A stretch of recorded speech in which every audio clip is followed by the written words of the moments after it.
So guys, ang ani daw ang mga dapat buhaton kung magsulod ka og vlogging. So first is introduce yourself. Okay. Hi everyone, ako dahil si Jennifer Lawan. Ikaw, ano mo pangalan? Albanjas. Oh. So, akong edad is 23. Ang edad pila? 4 years old. Og nagpuyo mi sa barangay Datudani, Kiamba, Sarangani Province. Okay. So ang ikaduha is unsa ang imong content. So unsa atong buhaton karon siyan? Ang buhaton niya karon kay maligo, magtanog TV o matulog. So kung buhaton kay magbantay ko og tindahan. And the third one is unsa ang the third one kung mag-start kag vlogging?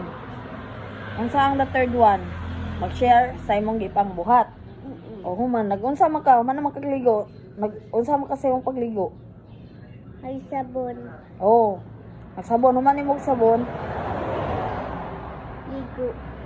Naligo na kay ikaw man magsabon na pud ka.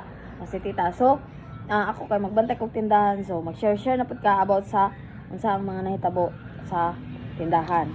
Then the last one is unsa man? Unsa ang imong mga na learning or unsa ang dapat pang mga buhaton? O ikaw, unsa pa imong dapat buhaton? Tulog. Okay, matulog ka, man og tulog. Tanaw TV. So man siya tulog guys, tanaw na pag TV. So mo na ang iyahang learnings nga napasayang pag sayang vloggings. Oh. Magana na pud ko cellphone. Buang.